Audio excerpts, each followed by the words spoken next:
When the elderly woman asked for a seat, the young man with expensive headphones just smirked and said that his father was a powerful man. Subscribe so you don't miss new stories, and let me know in the comments which city you're watching from and what you would have done in that situation. The late morning sun hung lazily above the city, casting soft yellow reflections over the glass panels of the bus stop. Cars passed in a steady rhythm, their engines humming like a familiar urban lullaby. People waited in a loose line, some shifting from foot to foot, some studying the timetable, others lost in quiet thoughts.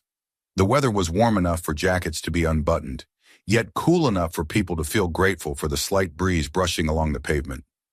Among them stood a man who didn't look particularly different from anyone else. He wore a simple, well-fitted denim shirt, sleeves slightly rolled, in a pair of jeans that had seen some miles but were still in good condition. His boots were worn, not because he lacked a better pair, but because they had traveled with him long enough to become reliable companions. His posture was calm, steady, not slouched the way hurried or tired people often stood.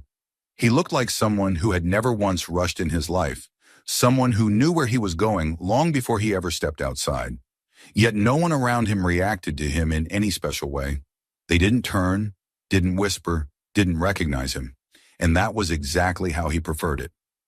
It was Chuck Norris, not the Chuck Norris from internet jokes, not the movie star whose roundhouse kicks lived in pop culture immortality, but a man who was deliberately blending into the anonymity of everyday life.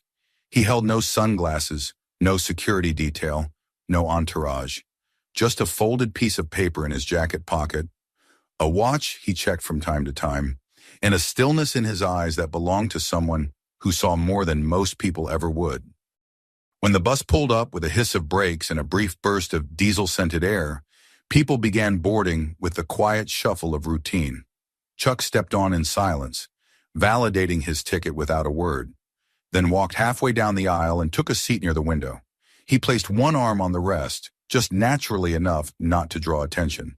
The bus interior had the familiar texture of public transportation, slightly faded seat fabric, smudged glass, the faint citrus scent of cleaning chemicals still lingering on the metal poles. A recorded voice announced the route, its monotone cadence cutting through the murmur of passengers finding their places. He settled in, letting his eyes travel without urgency. Across the aisle sat a college student in headphones, sketchbook open on his lap. A middle-aged office worker typed hurriedly on a phone, thumbs moving with the silent panic of an approaching deadline. A little boy in a dinosaur shirt swung his legs while his mother tried to balance 3 shopping bags and a juice box. In the very back, a construction worker in a reflective vest leaned his head against the window, already half asleep, lulled by motion. Chuck didn't interact, didn't claim presence. He observed, not as a celebrity scanning for fans, not as a fighter sizing up a battleground, but as a man who still believed the world revealed itself in the small things: posture, silence, impatience, kindness. His expression didn't change when the student accidentally dropped a pencil, or when the little boy nearly spilled juice, or when the office worker sighed with the exhaustion of a life lived inside screens. He simply noticed. The bus rolled on, taking corners with the usual sway that forced everyone to adjust their balance. A minor disagreement broke out near the front when a passenger complained about the volume of someone's video. The voices didn't rise into a fight. They dissolved in irritation and silence, as so many public conflicts do, half begun, never resolved.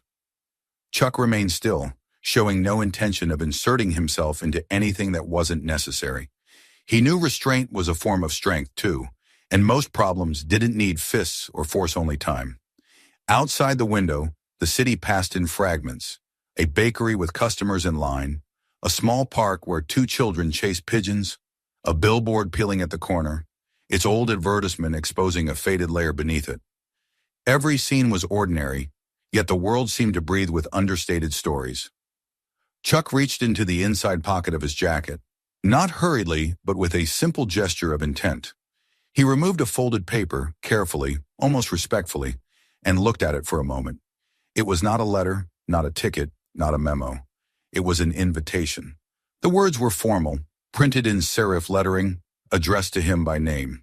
The event was scheduled for today, and the location matched the route the bus was taking. A small emblem in the corner of the paper, a medal, encircled by laurel, gave meaning to everything else. He ran his thumb over the raised design as if confirming it was real, then folded it and returned it to his pocket. He checked the time again. He was not late. If anything, he had allowed himself more time than necessary. But this wasn't a day for rushing. It was a day for showing up. The bus continued on, stopping every few blocks to let passengers on and off. Life stayed in motion. A young woman boarded carrying a guitar case. A courier entered, speaking briefly into an earpiece as he scanned his tracking app. Each new arrival brought fresh energy, fresh impatience, fresh distraction. The world did not slow for anyone, but the air shifted when the bus reached the next stop. Through the glass, Chuck noticed her even before she stepped onto the bus. A small elderly woman, holding 2 heavy grocery bags and a worn-out leather purse pressed to her chest as if it contained something fragile. Her steps were steady but slow, each one deliberate. She did not appear helpless, only tired in a way that age and memory make visible. Her hair, silvered but neatly pinned, caught the sunlight in a soft halo. She paused at the curb, waiting for the doors to open, and the driver, without impatience, gave her the few extra seconds she needed. When she finally climbed the steps, the change inside the bus was subtle, but real. Some people lifted their eyes. Others pretended not to see. The student lowered his pencil. The mother moved her bags aside. The construction worker stirred from his half-sleep. Chuck's gaze softened, not with sorrow, but with recognition. There was something familiar about the way she carried herself, something deeper than age or fragility, something that didn't yet reveal itself, but tugged gently at the back of his thoughts.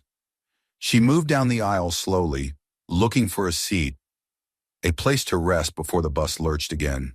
Her breathing grew slightly heavier, the bag straining her arms. But she didn't ask for help. She didn't complain. She simply searched for somewhere to sit, and there was still one empty seat available. At least there should have been.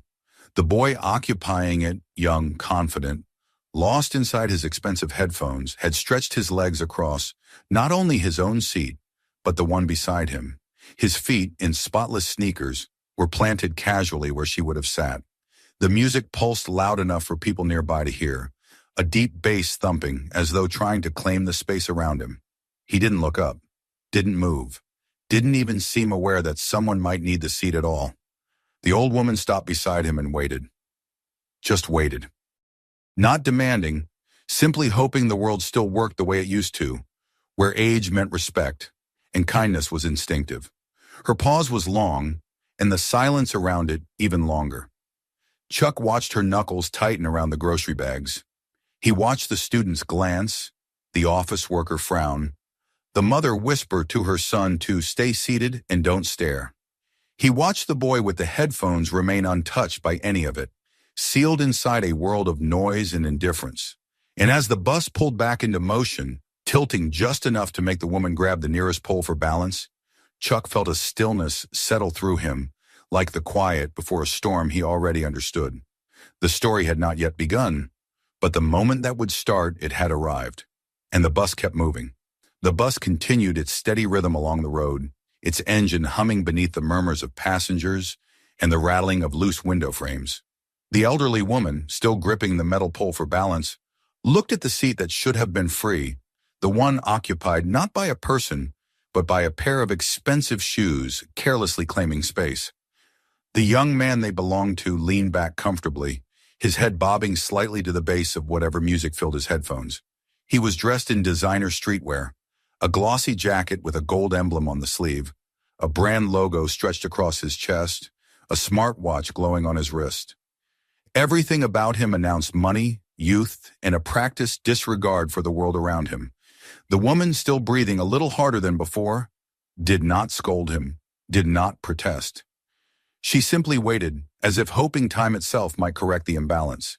She spoke quietly, her voice soft, so soft that even those who heard it could pretend they hadn't. "Excuse me, young man, may I sit there?" It was almost a question from another era, where age held natural authority and politeness was met with politeness, but the boy did not hear her. Or pretended not to.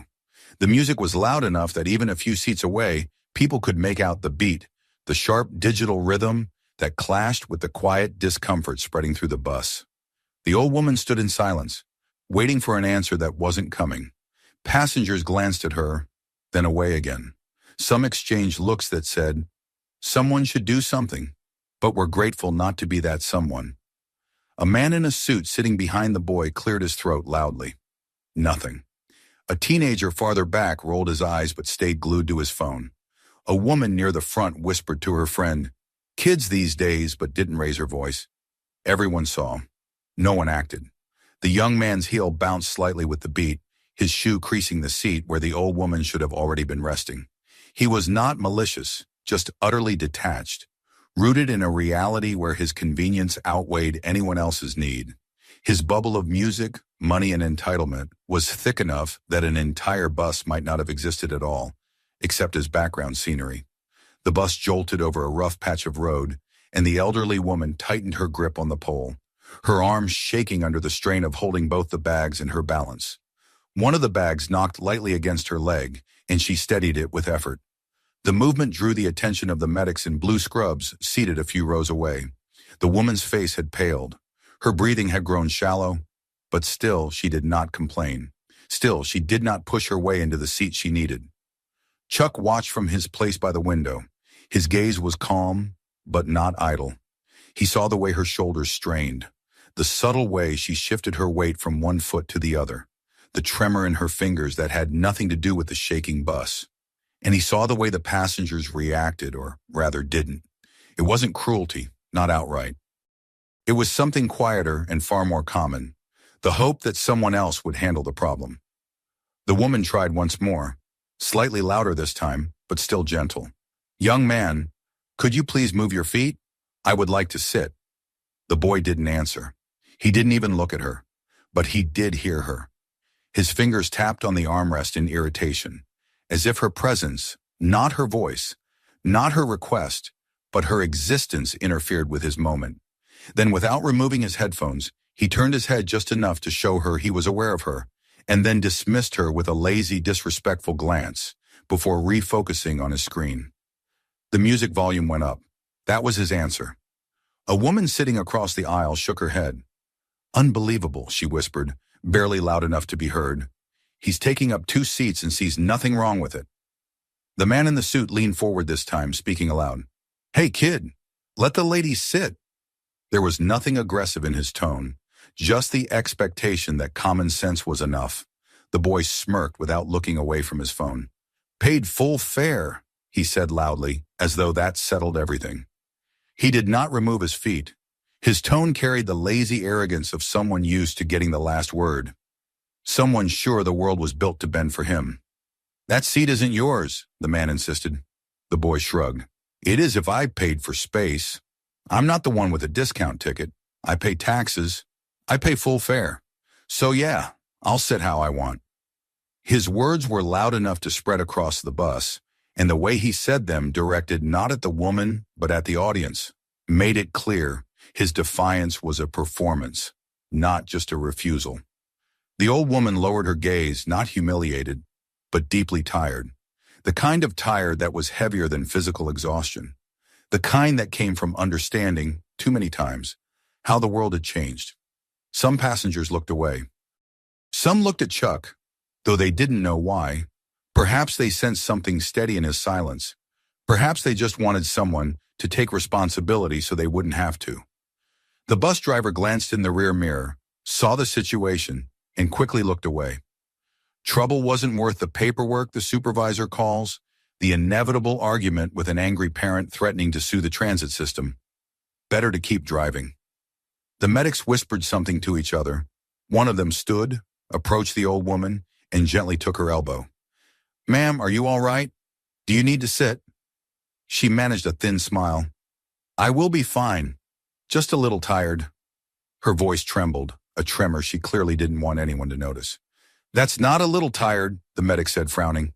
"You're pale. Let's get you seated." But there was still only one available seat, the one with the shoes in it.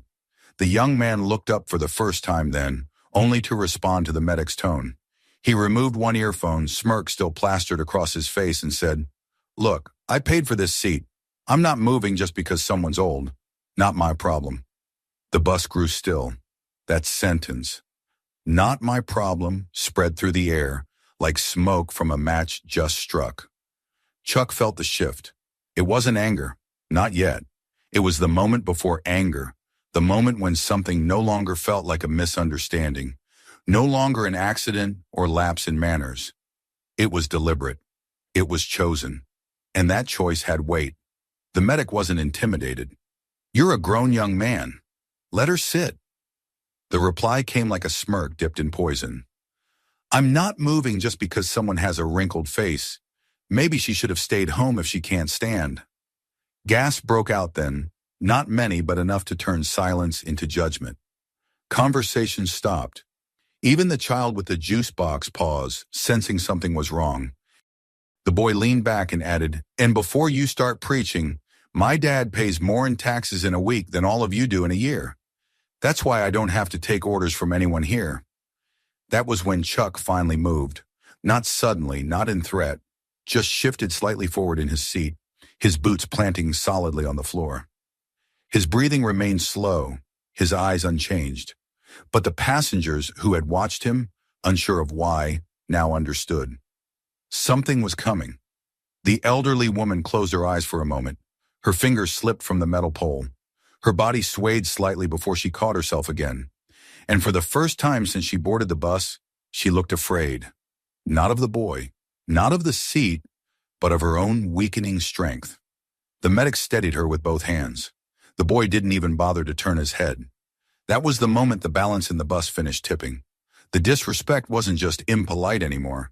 It had turned into something else, a quiet cruelty, a public humiliation, a test of what people would allow to happen in front of them. Chuck stood, not abruptly, not dramatically. He simply rose, one hand bracing on the seat. Posture grounded, presence suddenly unmistakable. Not because he spoke, but because the room felt him before he did anything at all. The bus went still again. The boy didn't notice. Not yet, but he was about to. And the conflict, now fully alive, had only just begun. Chuck did not speak right away. He stood there long enough for the silence to thicken, long enough for every passenger who had stayed quiet to suddenly feel the weight of their own stillness.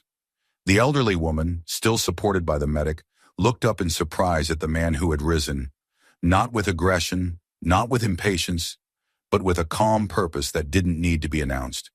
There was no theatrical gesture, no demand for attention, yet the shift in the bus was undeniable. People straightened, eyes widened. Even the hum of the engine felt quieter. The young man with the headphones didn't notice at first. He was too invested in scrolling through notifications and adjusting the volume so the beat thumped against the seats like a heartbeat of entitlement. He only looked up when a shadow fell across his screen. His expression changed, not to fear, but to annoyance, the kind that belonged to someone used to treating inconvenience as an insult. He pulled out one earbud and gave Chuck a dismissive once-over. The smirk returned like a reflex. "What? You want something, old man?" The words landed in the silent bus with a sickening clarity. The students, the office worker, the mother with the child, the construction worker, every one of them braced now, waiting for the moment to break open. But Chuck didn't react to the insult, not outwardly. He didn't raise his voice. He didn't invade the boy's personal space. He didn't even look offended. That only made the moment more unsettling, not for Chuck, but for everyone watching. "You need to move your feet." The man in the suit behind the boy spoke again, this time quieter, almost respectfully, as if he knew the center of gravity had shifted away from him and toward the standing man. The boy leaned back, crossing his arms. "See, this is what I mean. People think they can tell me what to do just because they don't like how I'm sitting. You're all acting like I'm a criminal just because I'm comfortable." He spread his arms wide, inviting agreement, hoping for backup. But no one responded. It was the first time since he'd spoken that the silence wasn't avoiding confrontation. It was choosing sides.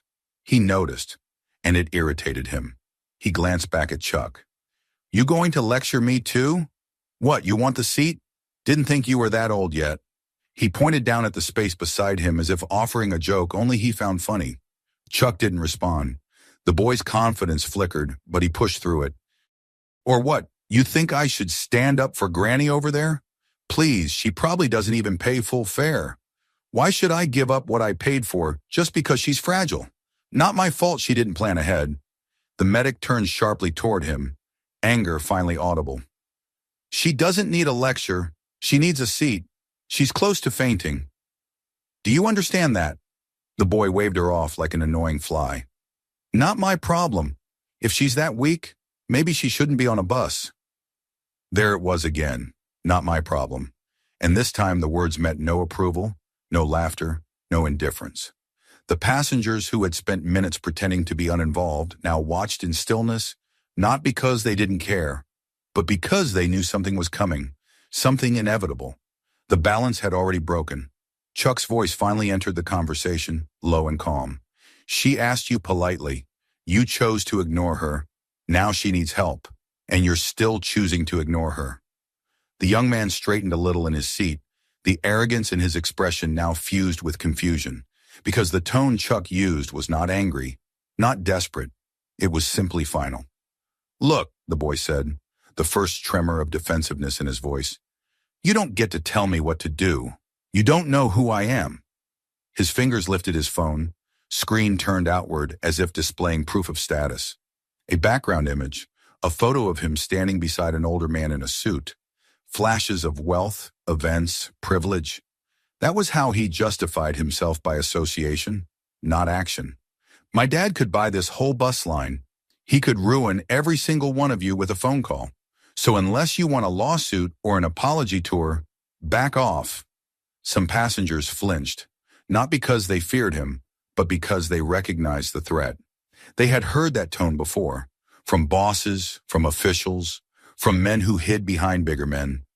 Power without character, weaponized through ego. Chuck didn't flinch. Your father's not here, he said simply. The boy blinked, not expecting that answer. Then his jaw tightened. Yeah, but he will be. And when he hears how a bunch of nobody passengers tried to tell me what to do, you'll see how fast this turns around. The medic tried again.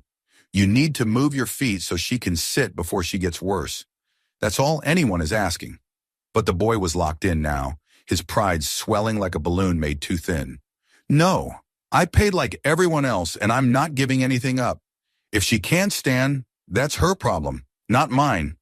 The bus lurched over a pothole. The woman's knees buckled. The medic caught her fully this time. Murmurs rippled across the aisle. Someone swore under their breath. Someone else muttered, "Unbelievable." The man in the suit sank back into his seat, defeated. A teenage girl closed her eyes, wishing she could disappear. The tension inside the bus had become suffocating, the kind that made people feel smaller just for being present. It was no longer about the seat. It was about the choice. The young man, legs still sprawled across the cushion, finally looked at Chuck as if realizing the calm presence beside him hadn't moved, hadn't backed down, hadn't budged. His smirk twisted into something harder, more animal. What are you staring at, old man? You think you can make me move? You think I care what you want? He pushed himself forward, getting ready to stand, shoulders squaring, chest puffing out as if preparing to prove something, anything to restore control he felt slipping. The medic stepped back. The mother pulled her child closer. The teenager froze with his sketchbook in midair. Even the bus driver staring through the rear mirror seemed to brace. The young man rose to his feet, chin tilted, eyes filled with manufactured rage built on ego, not strength. You don't get to talk to me like that, he spat. You don't know who my father is. Chuck took one step forward. I don't need to know your father, he said quietly. The boy scoffed and with a reckless burst of confidence shoved Chuck hard in the chest. That was the moment the tension stopped rising and instead snapped like a wire stretched too far. The conflict was no longer just words.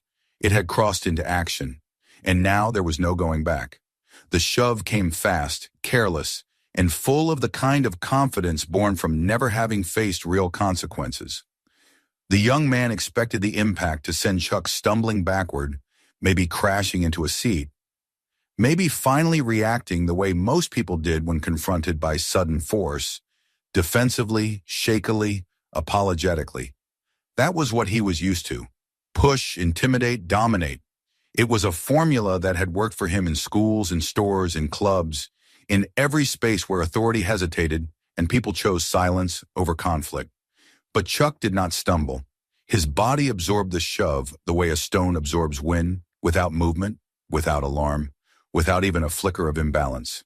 The boy's hand, still pressed against Chuck's chest, suddenly looked small, absurdly small, like someone placing their palm against a mountain expecting it to move. The boy blinked. The rest of the bus went utterly still. Chuck did not respond with a shove of his own. He did not clench his fists or flare with anger. He simply took the hand that had pushed him and lowered it gently, not forcefully, not painfully, but with a grip so controlled that the young man's arm fell without resistance, as if guided by gravity instead of strength. "You should sit down," Chuck said quietly.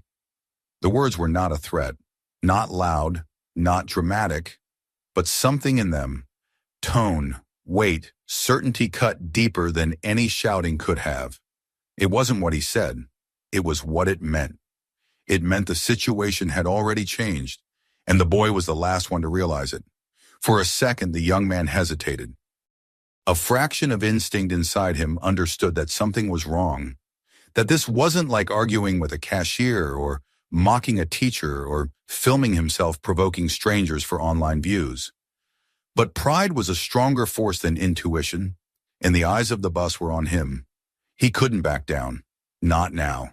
Not with everyone watching. Not with silence hanging like judgment in the air. He shoved again harder this time, angrier, trying to force the outcome he wanted. This time, Chuck moved, but not backward, sideways. With a small, effortless shift of weight, he let the force of the boy's own shove work against him.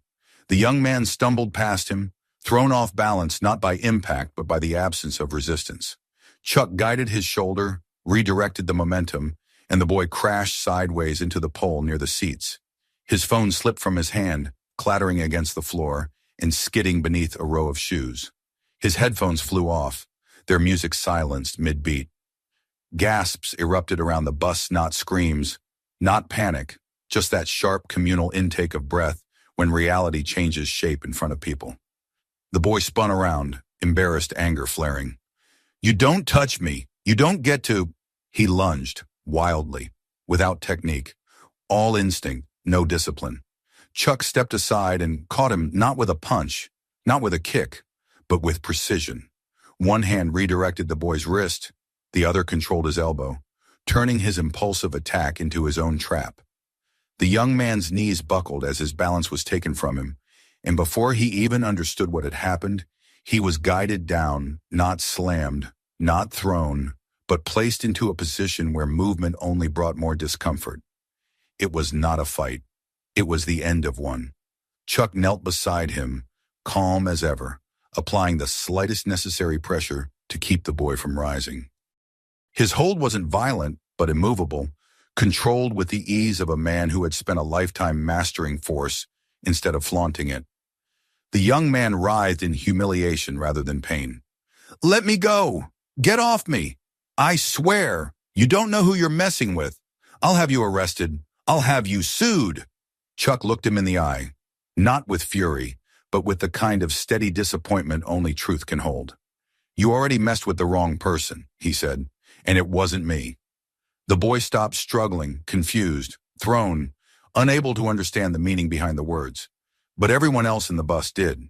Every pair of eyes turned not to the fallen boy, but to the elderly woman still clutching her grocery bags, held upright by the medic's hands. She was breathing more steadily now, but the exhaustion etched in her posture was the heart of everything that had happened. Chuck released the boy only when he stopped fighting, only when the struggle was replaced by something closer to shock. He stood up, not with triumph, not with victory, but with purpose. Then he turned away from the boy entirely, as if the matter had already ended, as if the boy was no longer worth his attention. He crouched beside the elderly woman instead. "May I help you sit down?" he asked, voice low, respectful, offering his arm without pressure, without presumption. She nodded, still shaken, and he guided her gently into the very seat that had caused all the trouble. The medic adjusted her bags, checked her pulse again, relieved to see color returning to her face. The passengers broke their silence. Not with chatter, not with outrage, but with a low ripple of awe, almost reverence. Some of them clapped softly. Others exhaled as if they had been holding their breath for minutes. A few bowed their heads, ashamed at how long it took for anyone to intervene. The boy, still on the floor, stared up at them all. His face burned, not from injury, but from sudden, overwhelming clarity. He had expected fear or submission. Instead, he found himself beneath the eyes of dozens of people who finally saw him. Not as powerful, not as protected, but as the only person in the bus who had lost something today. Dignity. The bus driver finally stood, stepping into the aisle for the first time, but not to challenge Chuck. His voice cracked slightly. "Everything okay back there?" Chuck looked at him and nodded once. Nothing else needed to be said. The boy reached for his fallen phone, but when he flipped it over, its screen reflected something unexpected. Not his face, not the mess of his pride, but a red blinking dot in the upper corner. The bus's security camera. It had captured everything, and for the first time the boy stopped speaking. He didn't threaten, didn't protest, didn't reach for his speakerphone to call his father, because now there was evidence, and the truth was no longer something he could rewrite. The bus rolled forward again, but the world inside it had changed. Not because a fight had happened, but because a line had been drawn. The kind of line that people remember long after the bus arrives at its final stop. The line between strength and cruelty, between pride and honor, between what someone can get away with and what someone should never do. Chuck returned to his seat silently, but he did not sit the way he had before. His body remained ready, aware. His eyes were not on the boy, but on the woman he had helped. She met his gaze only briefly, but in that glance lived something stronger than gratitude recognition. Not of a celebrity, not of a fighter, but of a man who understood why respect matters. The bus continued toward its destination, but the story was nowhere near over. The bus rolled on in a quieter rhythm than before, not because the engine had softened, but because the mood inside had changed so completely that even the sound of tires over pavement seemed more controlled, more respectful, as if the machine itself understood something had shifted among its passengers. The elderly woman sat at last, breathing in steady, even pulls of air. The medic remained beside her, monitoring her pulse, offering water from a small bottle. Her hands trembled slightly, not from fear anymore, but from the slow return of strength. Her bags were arranged neatly at her feet, no longer a burden, but simply quiet reminders of her day. She was safe now, and safety true. Earned safety had a weight to it, the kind that settled in deeper than relief. Chuck returned to his seat and watched her for a moment, ensuring she was stable, that her color continued to return, that the medic was satisfied. Only then did he turn his gaze away, leaning back quietly as though the confrontation had required nothing from him at all.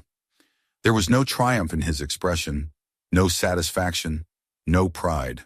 If anything, he looked like a man who wished the situation hadn't needed him, and that, more than anything, was what separated him from the boy still crouched on the floor. The young man had retrieved his phone. He held it in trembling hands, screen cracked, reflection broken into a web of splintered shapes. It was not the damage that rattled him. It was the blinking red dot of the bus's security camera, recorded clearly in the corner of the reflection, the word wreck glowing like a verdict. He turned his phone over slowly, as if by looking away he could undo what had happened. But the world did not undo itself merely because someone wanted it to. He had always been able to erase his own wrongdoing before delete a message, edit a video, craft a different version of events. But this time the truth wasn't in his hand. It was on a hard drive bolted to the roof of the bus. And that meant he was not the one in control anymore. Passengers noticed him differently now. Not as the loud, entitled boy demanding attention, but as someone who didn't know what to do with silence. The man in the suit no longer argued with him. The teenage girl no longer rolled her eyes. The office worker no longer sighed into his phone. They looked at him with something far worse than anger. They looked at him with disappointment. And disappointment, he now understood, was not a force one could fight. The construction worker leaned in from the back of the bus, eyes narrowed, not in hostility but in the weary awareness of someone who had seen too many young men confuse privilege with character. A mother guided her child's gaze away from the boy, not out of fear, but out of a desire to protect innocence from arrogance. The young man tried to speak twice but failed. The words caught in his throat, not because he was silenced, but because, for the first time in a long time, he had nothing convincing to say. The bus slowed and finally reached its next major stop. Not a street corner, but a hub. Through the window, people could see a broad plaza with a banner stretched across an entrance. A community center, its doors open for an event. Chairs arranged in rows. A table with flowers and framed photographs. A small podium set near a display covered in cloth. The driver turned on the cabin lights and announced the stop. Most of the seated passengers didn't know the destination's purpose, but Chuck did, and so did the elderly woman. The medic gathered the woman's bags, ready to escort her. A volunteer wearing a name badge stepped onto the bus the moment the doors opened, not with the typical impatience of someone managing a schedule, but with concern. She addressed the older woman by name, her expression turning to alarm when she saw how pale she still looked. "We've been waiting for you," the volunteer said, her voice thin with worry. "Are you all right?" "You look faint." The woman nodded, quiet and composed. "Just a little tired. I'll be fine." But the volunteer was already signaling to others at the entrance. 2 more staff members emerged, helping her down the steps while a crowd outside began whispering in recognition. The passengers inside watched, curiosity growing. Some leaned toward the windows. Others stood to see more clearly. They did not understand the significance, but the atmosphere outside made it clear. She was not just a random elderly woman. People were waiting for her. People respected her. People knew her name. The medic stepped off the bus after her, letting the staff take over. Then the volunteer looked back upward and said, "Is Mr. Norris here as well?" A dozen heads turned instantly. Chuck stood, not surprised that they knew his name, only that the timing had arrived. He stepped toward the front, nodding with a quiet familiarity, and left the bus without hurry, without grandness, as though he were simply continuing a path he had already intended to walk. No applause, no cameras, no spotlight. Only recognition, the kind given to someone who had earned it long before today. The boy watched him leave, not with defiance, but with something he'd never expected to feel. Confusion mixed with humility.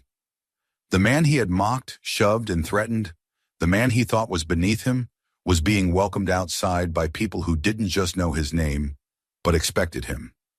The event staff greeted Chuck as though he were not a guest, but part of the reason the event mattered. They shook his hand, gestured toward the entrance, thanked him for coming, and still, he remained unchanged. No smile of ego, no performance of grace, just presence. The boy inside the bus finally understood one thing. Real influence didn't need to be announced. He rose slowly from the floor. Passengers parted instinctively, not out of fear this time, but because no one wanted to stand beside him, not after what had happened, not after what he had chosen. He picked up his cracked phone, and in the smudged, fractured reflection of the screen, he saw the blinking red light of the bus recording once more. His father couldn't erase that. Not this time. Not with money, not with threats, not with a phone call. The bus driver stepped briefly into the aisle, meeting the boy's eyes. His voice was steady, not unkind. "You'll want to stay seated. Transit security will meet us at the end of the line." And just like that, the boy sat.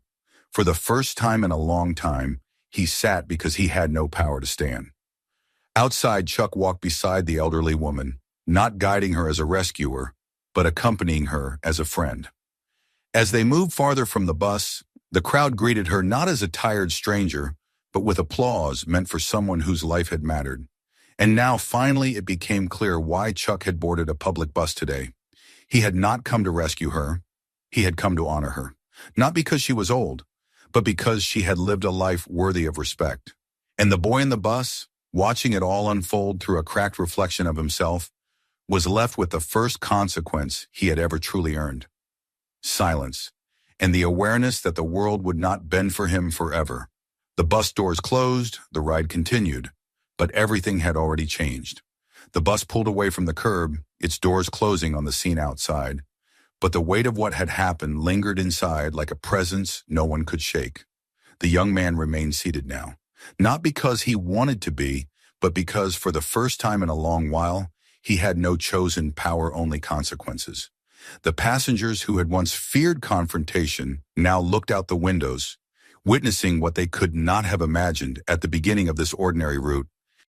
Outside, the elderly woman was welcomed not as a frail passenger, but as an honored guest. The volunteers guided her slowly toward the building, where rows of chairs had been set up beneath banners, displaying dates, photographs, and the silhouettes of medals. Her name was spoken with respect, printed on the program leaflets held by attendees. As she stepped forward, applause rose, not because she had asked for it, but because she had earned it long before this day. And beside her walked Chuck Norris, quiet and steady, neither leading nor following, but accompanying her the way a man does when he knows the world owes her more than a seat on a bus. Their steps matched not in speed, but in purpose. He listened as she thanked the medic. He accepted no praise from those who recognized him. He declined the cameras that tried to follow him. He was not there to be seen. He was there to witness. Inside the community center, the atmosphere was reverent, not somber, but full of a kind of warmth that only appears when gratitude outweighs formality. Stories were shared. Photographs displayed moments of courage, of service, of sacrifice. Moments that belong not to the famous, but to the forgotten. The elderly woman took her seat of honor, hands folded over the purse she had carried so protectively. On her lap lay a metal tarnished but polished at the edges, where fingers had touched it for decades. A speaker at the podium began reading her biography. The kind of life most people never hear about. The kind of life that doesn't make headlines, but shapes the people who do. She had been a teacher, a volunteer during difficult years, a widow who had continued her husband's charitable work long after he was gone. She had changed lives quietly, steadily, without reward, without applause. And somewhere in the listing of dates and accomplishments, a younger Chuck Norris appeared not by name, not by title, but in memory. She had once been a teacher in a program where he had volunteered as a young man, before fame, before films, before the world would turn his name into legend. She had pushed him to keep going when his early efforts meant nothing to anyone but himself. She had told him, "Respect is not about strength, it's about choosing to use strength for others." She remembered that moment. He had never forgotten it. Now the room applauded as she received the honor she had been brought here for a recognition of a lifetime of service. Not a single brave act, but many small ones, threaded through decades of quiet purpose. Chuck stood to the side, hands folded, head bowed slightly. Not as a celebrity, not as a hero, but as someone who owed a debt of gratitude. Meanwhile, the bus continued toward the end of the line. The young man sat motionless, phone in his hands, but no longer tapping it, no longer planning his defense, no longer sure that anyone would believe him, even if he tried to retell the story his own way. The blinking camera light above him had taken that power out of his hands. His own reflection in the shattered screen seemed to stare back with judgment, as though fractured glass showed the truth more clearly than any mirror ever had. When the bus reached the transit station, security was waiting. Not aggressively, not with handcuffs or commands, but with the calm authority of people who had seen all kinds of behavior and knew exactly how to handle it. They spoke to him quietly. He tried to form excuses at first, murmuring about rights, about influence, about misunderstanding, but his words folded in on themselves, collapsing under the truth that everyone else had seen. He didn't resist, not because he agreed, but because, for the first time, resistance felt hollow. The man in the suit exited the bus with a final glance toward him, not satisfied, not vengeful, but relieved. The teenage girl closed her sketchbook. The mother took her child's hand, whispering instructions about kindness. The construction worker shook his head with a sigh that meant, maybe he'll learn now. And the boy who had once claimed power through inheritance was left with the one thing no one had ever made him face: accountability. Inside the community center, the event continued without spectacle. Speeches ended. Applause faded into quiet conversation. Cups of coffee were poured. Old stories were shared in corners of the room. No one noticed when Chuck began making his way toward the exit, not because he was ignored, but because he had not made himself the center of the moment. The elderly woman stopped him before he reached the doors. She didn't speak immediately. She didn't need to. Her eyes held a memory, a history, and a thank you far deeper than a single moment on a bus.